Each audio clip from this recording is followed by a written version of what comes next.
Live from Washington, D.C., it's the Pay Dirt Football Show. Are you trying to give me the double talk? You talk too much. And now, sit back and listen to 2 hours of biased, brainless blithering sure to drop your sports IQ by at least 20 points. 7 years of college down the drain. Pay Dirt is on the air. All right, welcome everyone to the Pay Dirt Football Show. This is the Rediset edition. I know that says PAFL edition, but I've not had a chance to switch that around yet. So tonight I've got Jim with me here, and Josh is going to try to show up, but he's having some microphone issues, so hopefully he'll be here any minute. Jim, how you doing, buddy? Doing well. Is it still snowing up there?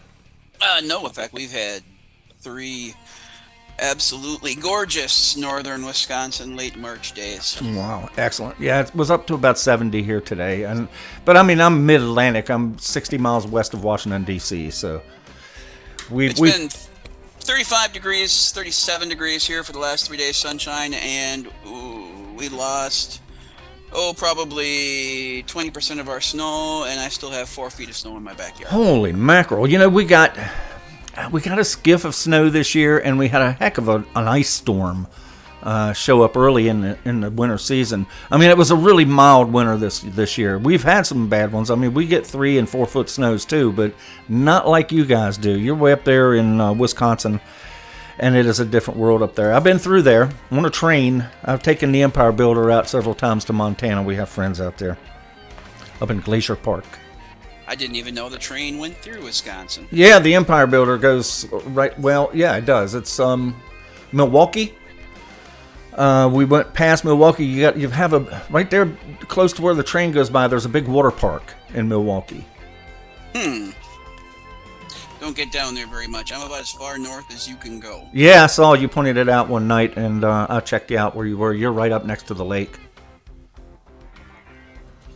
Yeah, we average. On a good winter, we'll get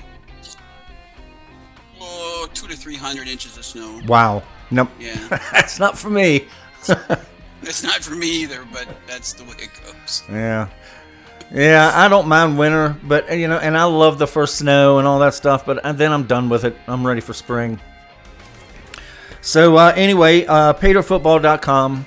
Everybody that listens to these shows know that we have football leagues online, head-to-head football leagues, coach mode. Everything's coach mode for us. We have 2 Madden leagues. One's a 22 league. That's the PFL. The newest is our Rediset league. That's Madden 23 coach mode, head-to-head on the PC. It still has openings. It's brand new, and it's a work in progress. So, you know, we usually get tight with our rules and everything, you know, once things get settled in. And we're going to be kind of tight with our rules, but it's not like when you make honest mistakes or something right now, we're not going to string you up and do anything like that. But we do want everybody to try to follow the rules. So make sure you read that rules page, stay with it. One of the things that I've noticed is right off the bat, as soon as we created the league, we have some teams that is over the allowed amount your cap penalty can be, which is, what is it, Jim? Was it 25 mil? I really don't know. I think it is. I think it's 25 mil. I know that there are teams, like when 23 first came out, and I was in a different league, and I was the Packers, and they had just switched to 23, and I looked at that roster, and I looked at the cap hell that they came into, and it's unlivable for some of these teams. Right. The Packers are just one of them. So, yeah. Yeah, some of these teams are in cap hell. I'm one of them. Mine is like 25 point something mil in cap penalty, and I know there's several others out there as well. Now, we're not going to penalize you this first season for that. However, when conducting trades, signing free agents, things like that, do not do anything that is going to increase your cap penalty. Now, there may be something that you need to do to get out of this cap hell that doesn't hurt anybody or anything like that. And if you want to make a deal to better that, but it somehow conflicts with something, get in touch with me, paydirtfootball@yahoo.com. tell me what you want to do before you just go doing it if it looks like it might conflict with the rules. Like I said, this first season we're going to be a little softer on things, but we're not just going to throw the rules to the wind. We still want to stay with them as much as possible.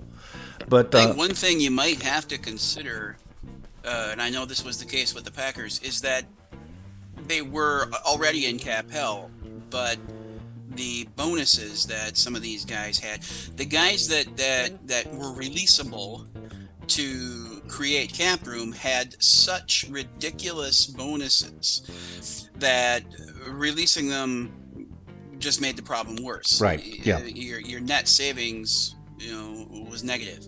So there's really no, unless you get rid of cap penalties, which I'm not sure if you can or not. I'm not sure if you can turn those off in the game or if you can adjust them in the game. Mm-hmm. But unless you somehow do that, there are going to be teams that aren't going to be able to fix their cap problems because they can't release guys to get rid of, get rid of salary. Right. So Josh is back on. I don't know if he can talk now or not. Josh, can you hear me? Can you hear me? There you go. Okay, we got there's Josh. Good deal. What'd you have to do to fix that?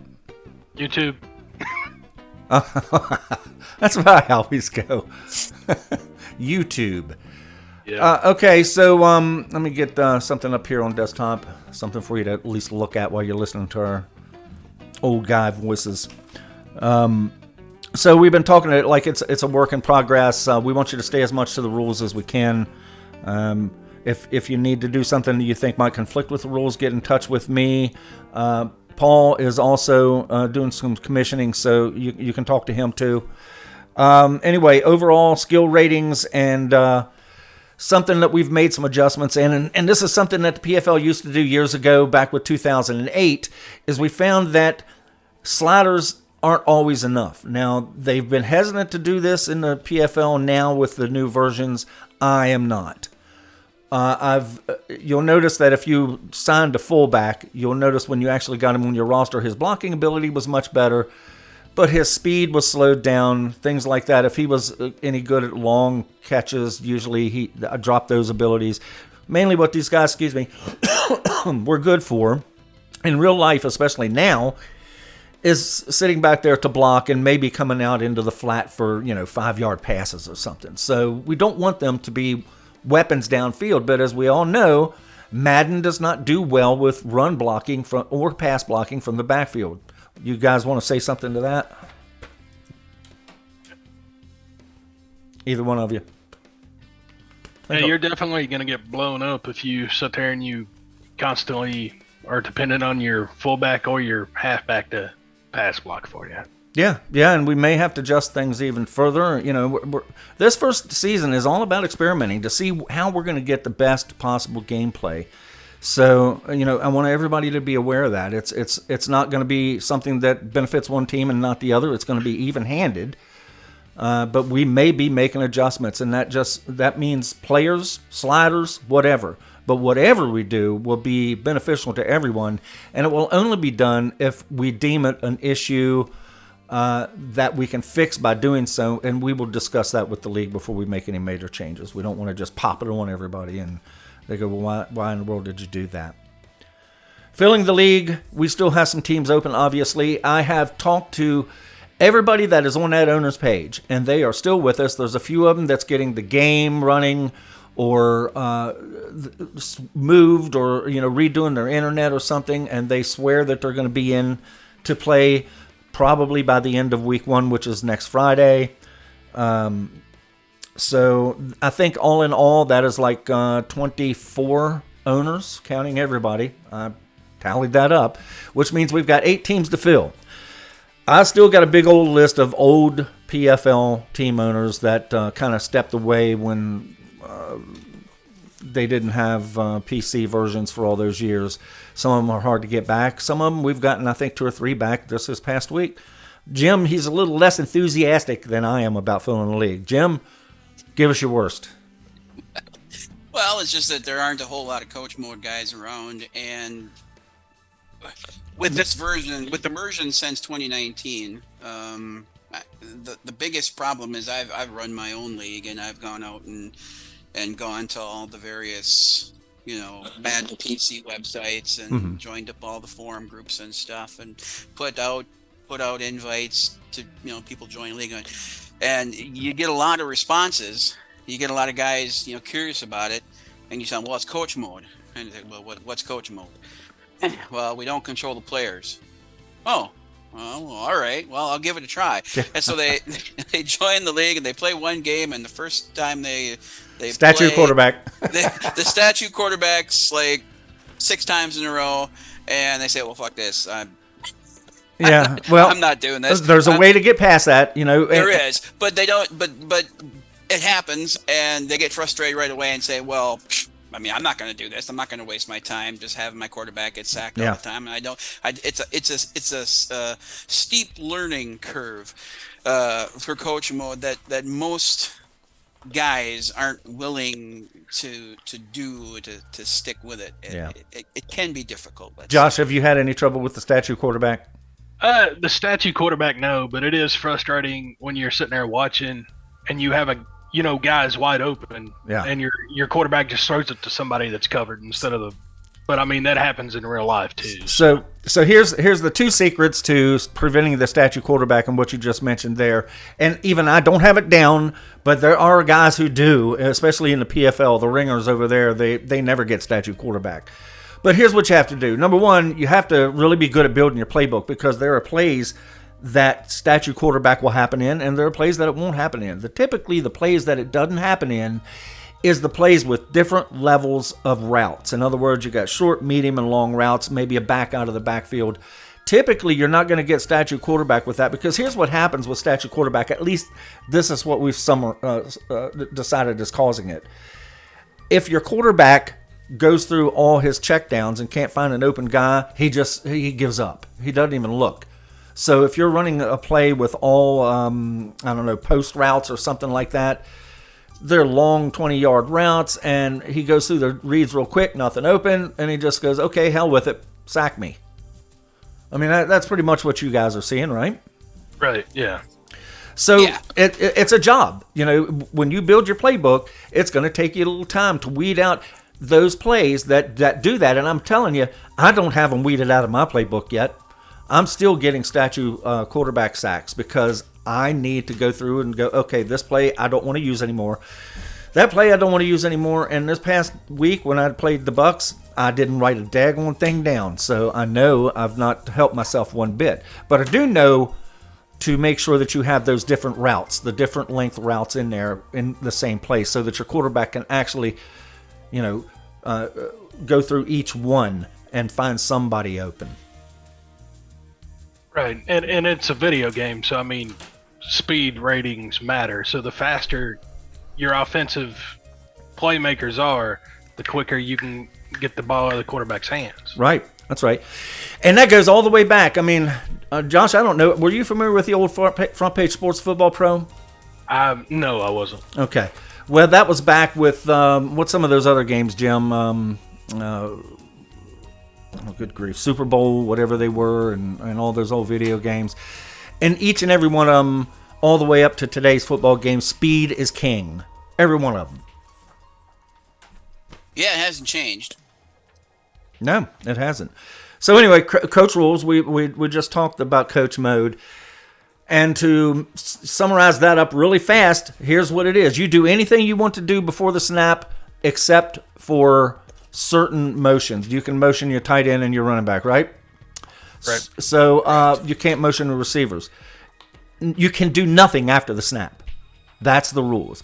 I take my hands off my controller because I would hate to be tempted to hit the Y button because the wide receiver's open and the quarterback's sitting there eating a sandwich. So usually my hands are off the controller buttons totally after I hit that hike button. You guys can jump in anytime. You're doing such a great job. We're just gonna, Yeah, well, I can talk. I like to hear myself talk. And there's some guys that have their offensive set up like I played the Cardinals. They could just run the ball all game and pass minimally. So you don't always have to throw your way around the field. No. Well, I'm a run first guy too. I mean, if I could get through a game without ever having to throw the ball, I would do it. Because I hate passing. Yeah, I tried to soup up the running because I'm a run first guy too. I like a balanced game, but I tell you, this game against the Buccaneers, I started out running okay, and then he just shut it down. You know, I think Pollard got 30-some yards. So yeah, I give up 230 yards to the Cardinals. Wow. Rushing? Yeah, rushing. Yeah. Wow. For the he just torched me. I tried zones. I tried blitzes. That's because Jim is always in any other league I'm in with him, and Jim was always the owner of the Browns, and so Jim always had Chubb. Nick Chubb. And so, when you got Nick Chubb, you're going to tend to learn what runs work and what runs don't. Yeah, he's a bulldozer. Nick Chubb, pretty much all runs work. Yeah, he's a bulldozer. Well, and here's the other thing. You know, you got two different defensive line adjustments. You're aware of that, right, Josh? Yes. Okay, you can shift visibly and you can shift invisibly. In other words, they'll shift after the snap. So figure out their tendencies and do your shifts accordingly.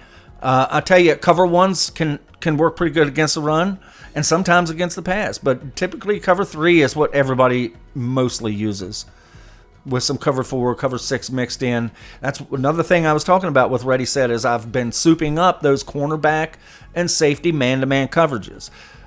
If you look at the settings in the league itself, the defensive adjustments, in other words, the time they take to adjust to what they're seeing, is 100%. It's maxed out. So, the next thing that we can do is soup up man-to-man. I mean, zone coverage is pretty good, but man-to-man, and it is better. I've noticed it's better than it is in the PFL. But we can still improve man-to-man coverage, I believe. Anybody got more ideas than what I just mentioned on how to improve that?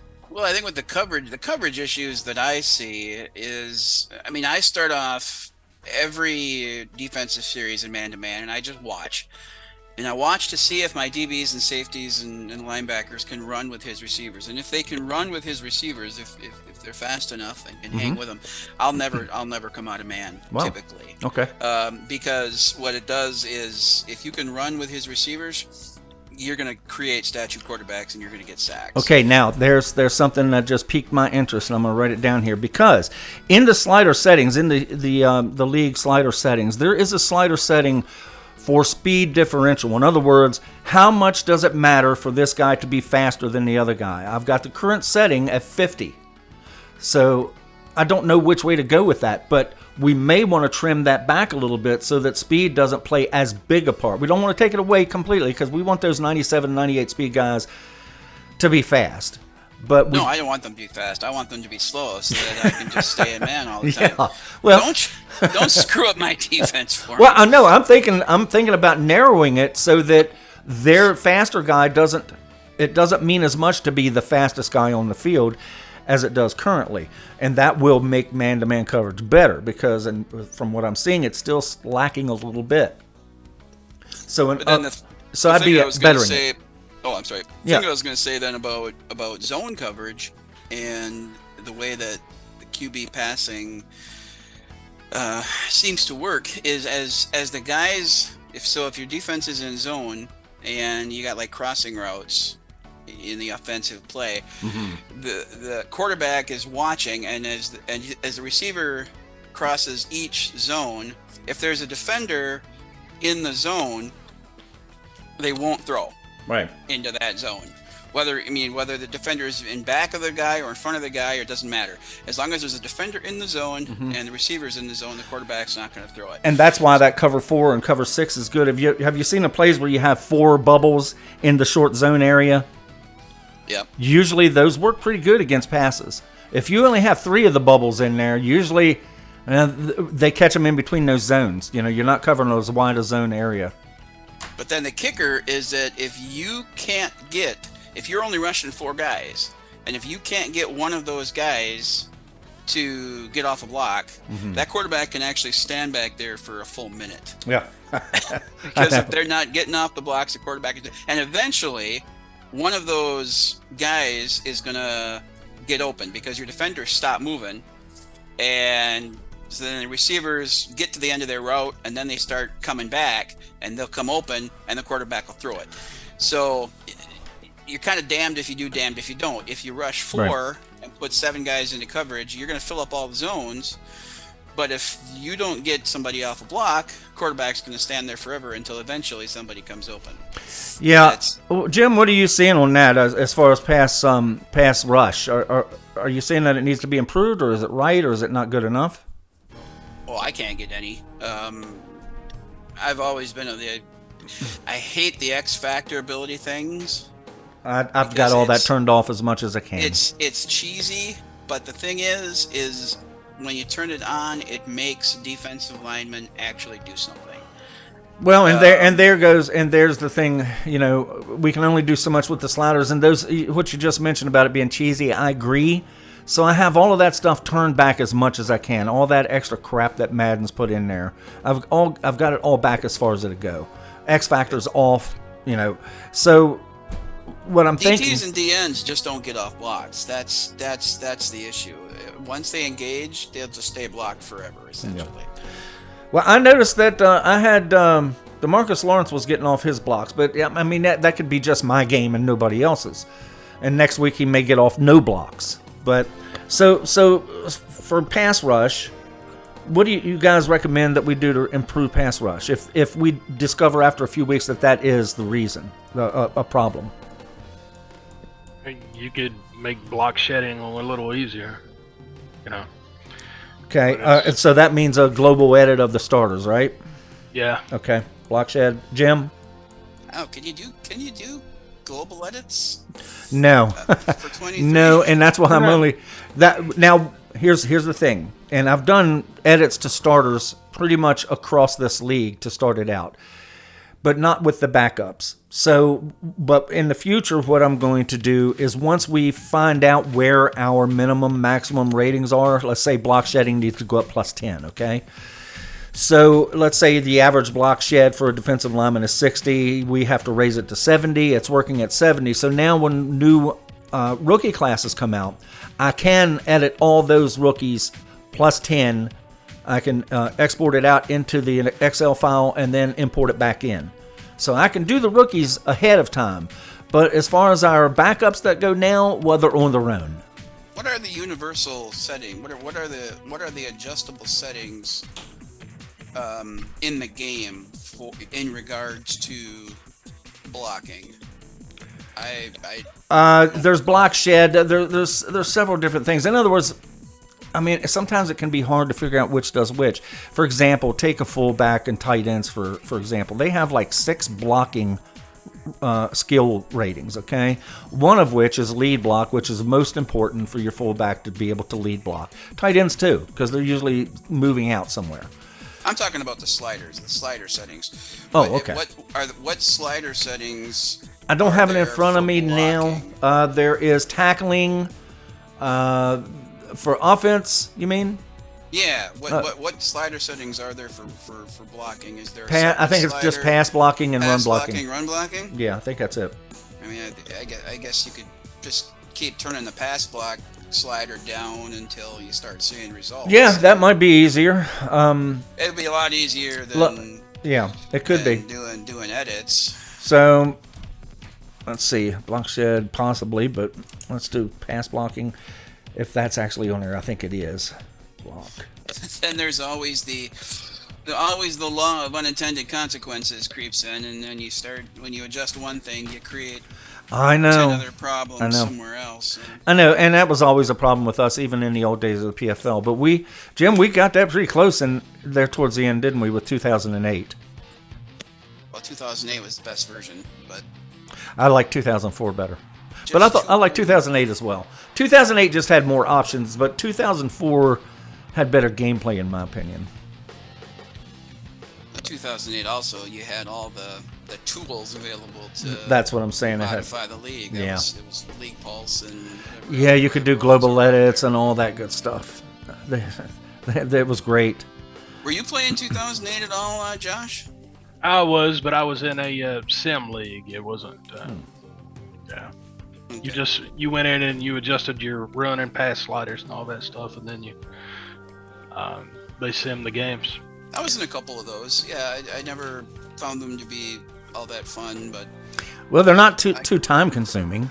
right. If that was the thing. If you didn't have a whole lot of time to devote to it, then yeah, then the sim leagues were great. Right. We started out as a play league, but then guys just didn't have, because you had to have like an hour and a half to devote to that. Oh yeah, just play, and then you have to really, do a lot of study to just defeat people. So yeah, it wasn't just making up your playbook and your coaching scheme. You actually had to do some investigation on who you're playing against. So we still have some teams to fill. I'm going to do my best to fill them. Don't know how fast it will happen, or if it will happen in a year or maybe the next season or whatever. Hopefully I can, by the end of this season, get it pretty full. I know Jim has his doubts, so see him for today's line on making your bets on that. Let's see. If anybody can do it,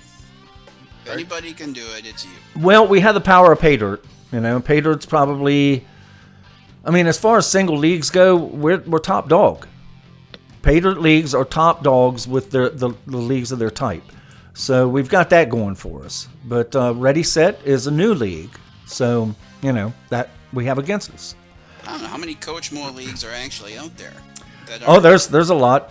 I've checked around on the different things. Not just daddy leagues, but there's several other Madden stat sites now. And I forget what the one is called. I've got them bookmarked upstairs. I'm in my basement office now. And I think just in the one, there looks to be about 30 PC coach mode leagues. And that's not counting daddy leagues, which I think there's 10 or 15 there. So, there's a good bit of them out. It ain't like the old days with 2K8, but that's because no one's offered a true coach mode game for 10 years. More than 10 years. So anyway, maybe Maximum Football will take care of that. Maybe so. I've got that up here on the screen. That's at paydirt.com where we do the other stuff. So we're going to be watching this closely. And what we want to see, now if you go, let's see, hold on. I don't know if I've got it here. Yeah, it's up here, up top. Let me get back up here. I'll get that down. I'm called up somewhere just here. Okay, so up here at the top, if you click this, and I want everybody to do it because we want to make sure that they get done what we want. This is really a worksheet. If you got problems with a game, you fill this out and you say what it is. Put your email there, select a game.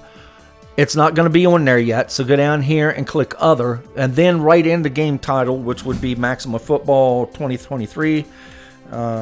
Maximum Football. Oops, 2023. I'm typing and trying to look up here. So put in the title of the game here, get this out of the way, and then select the platform, which would be PC. Now, in this box here, what we want you to do is copy and paste what we've got written here. I think I've got that in. Well, just you're not going to copy and paste that. Write it out. We want coach mode, call audibles, timeouts, etc. Nothing after the snap. Online franchise play. Number 3, output for franchise stats. And that's important as well because we're running online leagues and we want our website to be informative.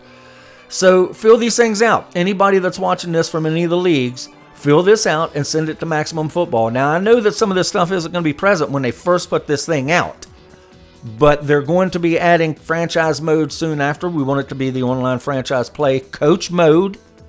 It doesn't take much to make coach mode. It's a difference of a 0 and a 1, probably, in the coding. So anyway, which is exactly why EA won't do it. Yeah, they're so revved up with that mud because that's how they make their pay to play. Is with mud, so they don't care about us coach mode players. Not in the slightest. No. If they did, they'd have done something because it's an easy fix. Let me tell you something. EA Sports, EA Games, they have not been voted the most hated corporation in America 3 times running for nothing, and that is where they stand. They've been voted the most hated company in the country. And yet we still keep buying their damn games. Well, I didn't for years. The first new game I bought was 2019, and then I bought 2022 and 2023. I skipped 20 and 21. So I'm not buying into all their horse crap. But if they put out a good product, I'd pay $200 for it if it was a good product. Well, anymore, all you're paying for is a roster update anyway. Yeah, I know. From 21, 22, and 23 were the same game. They were essentially the same game with a few terms used in the playbooks that were different. Otherwise, they were the same playbooks even. They didn't even bother to change the plays. They just changed a few terms. Right. The graphics are the same. The animations are the same. Maybe a couple different animations in 23 as opposed to 22, but otherwise, just 95% identical. Yeah, and then we've got 2K coming back as well. You guys remember 2K5 and 2K8? 2K5 put Madden to shame on 2K8 especially. What is that, ESPN? Never played the 2K versions. It kicked Madden's rear end, but the problem is you couldn't do online franchise with it. But for realism, it was great. So, yeah, go ahead. They're not allowed to have real teams, right? Where EA still has the exclusive. No, but that's okay as long as we can edit. And neither is Maximum, Right. But how long is it going to take before the community puts out those teams? A week? As soon as the game's released. It's not going to take long, especially with Maximum, because you can just import the images. So I mean everything. So in a week, we're going to have all the NFL teams out there anyway. And then the lawyers will get... Yeah, that's what I was saying. It's a lawsuit waiting to happen. No, they can't. I mean, if it's coming from the private community, what can they do? Nothing. They can't do anything. Well, now, the game can't put it out. I don't know if they can't do anything, but they can certainly try. It would be... let's put it this way. It would be unwise for them to come to one of our houses and put us in handcuffs because we're playing a stupid online game using the Dallas Cowboys star or whatever. It wouldn't be good for their business model. And who's going to do it? The NFL? They'll be putting a lot of their fans in jail for something like that. EA might. They want EA. But it's not their property. So they've got no irons in that fire. We're sitting there talking about, the past 2 or 3 Maddens being the same game. Are we going to look at the next game before we even think about switching over? Yeah, always. We want to try to move as fast as we can because Rediset is here to do that. That's one of the reasons it was created. It was to get out in front. But, we obviously are going to have to do some testing before. I mean, it could be completely broken. We switch it over, create a new franchise for Rediset for Season 2 or 3, and boom, a week later, the whole thing's lost. That's what happened with 23. Right. I just don't know how much time EA is going to devote to fixing anything because they've got their eyes set on launching NCAA next year. Yeah, well... I mean, all that's going to be is Madden football with different logos. Right. Different rule sets, but it's a copy-paste. So what will they do? I don't know. What have they ever done? Sometimes I think that we've got a bunch of 16-year-old genius joystick jockeys that are designing the game. Well, I mean, all this started in, 2005 when they put Ray Lewis on the cover with the hit stick, and now it's a new gimmick every year. Exactly. So. Yeah, and the slogan that they've got, it's in the game, should be if it's in the game, we'll take it out. Right. Next year. We'll take it out next year if it's in the game. It's in the game because we put it there without testing it first. Yeah, you've got custom fan faces because we put it in the game. That was more important than having true coach mode. That. Oh yeah, it was a joke. Just like what was the one you had, the SpongeBob SquarePants? Well, that killed about 1,000 leagues when they did that. Good grief! I think it was 21. They launched that SpongeBob thing, and the update came, and then it just wiped out. It was down for a month and a half. Oh man! Franchise play was wiped out for everybody. I mean, everybody, and basically it killed franchise play for 21. Yeah. 21 20. Took them a month and a half to fix it. Okay, so we've only got a couple of minutes here before we have to log out anyway. So do any of you have something you want to cover real quick? Nothing? Just give it time, guys. Give it time. Don't get frustrated. Nope. Nope. Stick around. This is a work in progress, especially for season 1. But we're going to do our best to get the best realistic gameplay that we can. So stick around. We're going to get there. And anything you want to say there, Josh, before we log out? Yeah, as far as scheduling goes, give your guys time. Yeah. Not everybody lives with their phone in their hand or on the computer. Right. I'd give it at least 48 hours before you go looking for a sub, I think we should advance every 3 days. Oh, man. Hold on, I've got something here for you. There you go. All right, guys. Stick around on Zoom here after I log out, and we'll have a minute or so left to talk. So anyway, that's it for tonight. We'll see you the next time. We'll do one of these again soon. See you then. Bye-bye. That's all, folks.